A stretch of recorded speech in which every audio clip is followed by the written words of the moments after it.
it is a common belief that it doesn't matter what you're eating, as long as you exercise enough, you're going to burn those calories off. Unfortunately, a calorie is not a calorie, is not a calorie, is not a calorie.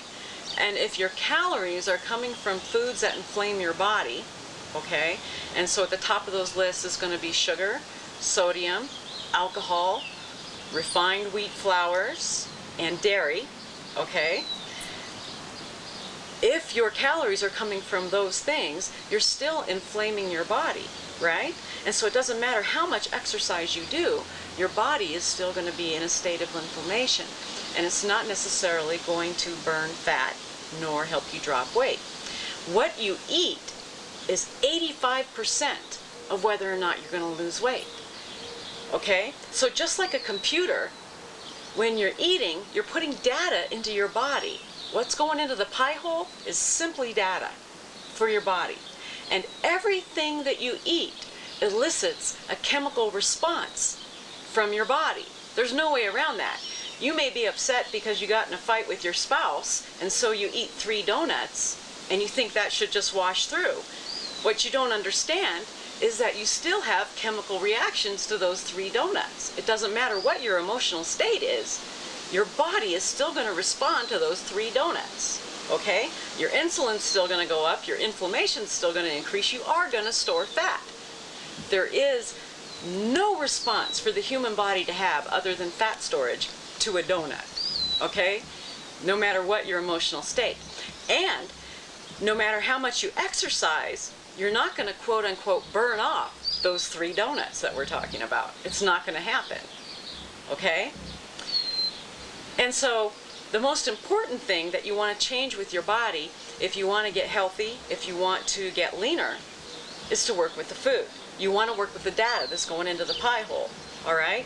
Like a computer, bad data in, bad data out, okay? And so exercise and water and rest are other components that are very important to health. But truly, what goes into your mouth is going to dictate 85% of what you see in terms of your health. That is truly the first place to start. Truly the first place to start. Again, because it's not a calories versus calories, you know, calories in versus calories out equation. That's not how the body works. One of the ways to look at working with the body is simply reducing inflammation, because reducing that inflammation is going to allow the body to return to a state of health. You were born, most of us, in a state of health. And then all that information we're feeding our body in the form of what goes into the mouth, okay, you've got the result of that right now. And you wouldn't be watching this if you were really happy with where you were right now, okay? And so what you want to think about is you want to start reducing that inflammation, okay? Now, one of the ways people deal with their food habits, usually we know when we're eating a lot of junk food, or we know when things aren't working for our bodies, and so what people will do is start adding supplements. Now, if you're eating foods that inflame your body, I'm going to go back to those 3 donuts. If you're eating 3 donuts for a meal, and then you take a handful of vitamins, you are still in a negative state because of the inflammation caused by those donuts. You can take large amounts of supplements, and they're still not going to override the inflammatory foods that you're putting into your body. Okay? Now, a donut is about this big, and a vitamin is about this big.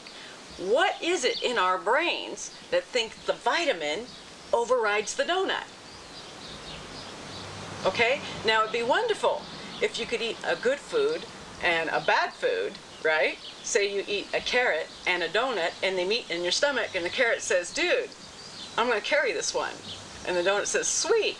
And the carrot wins. It'd be cool if that's the way it worked, but it's not the way it works. It's not the way it works. The way it works is the inflammatory food gets all the attention and does the damage.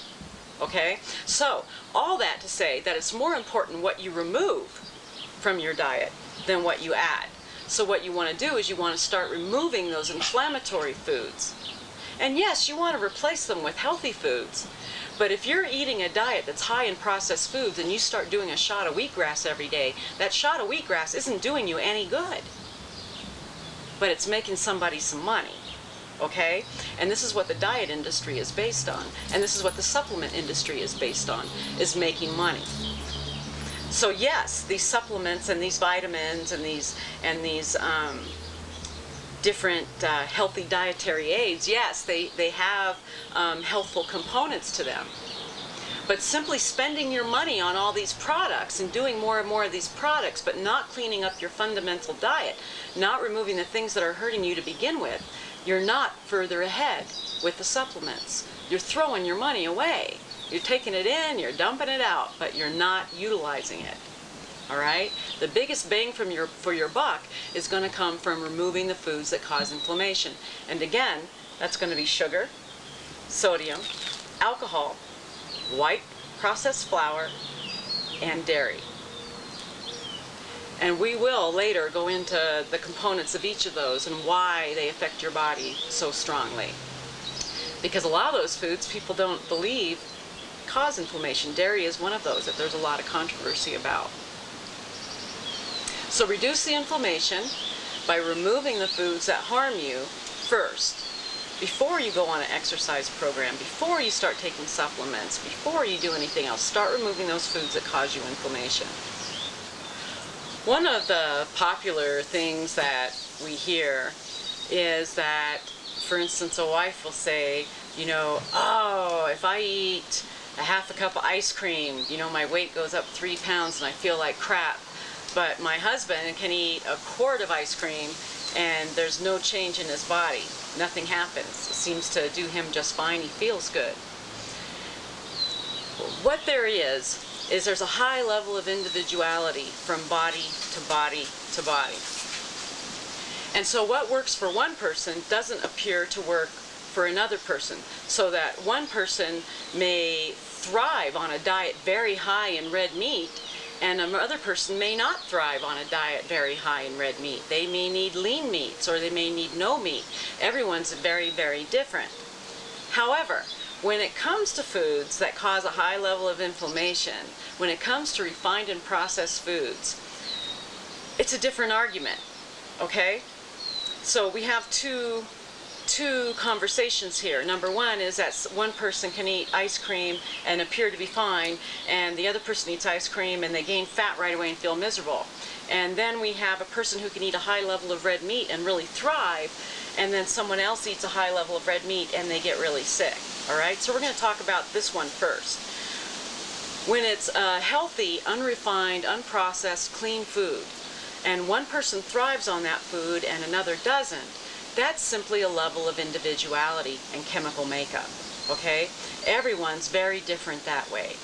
What the calories and the macronutrients, and by macronutrients I mean protein, carbohydrates, and fats, that ratio to calories for one person may mean one thing, it may mean something else to another, and the same with healthy foods. However, when we talk about the other situation where we're talking about ice cream or other inflammatory foods, what you have is a matter of constitution, okay? So if we have two people, person A and person B, and person A can eat ice cream every day and appear to thrive, and person B eats ice cream once and gets really sick, what we have is a difference in constitution, because there is no way that sugar is going to work for the human body. It's a drug. It's listed with the FDA as a drug and has been for over 30 years. An addictive drug, I might add, okay? So, person A appears to get away with it today, and person B doesn't get away with it at all. Now, person B is having an acute response to that substance, okay? Person A has a constitution that's still working with it. But you don't know where person A is going to be in 5 years or 10 years, all right? There's a phenomenon that's well documented, and that is of male runners who run their entire adult lives every day, okay, from 5 to 20 miles a day, right, every day, and can eat whatever they want. We've all seen this, okay?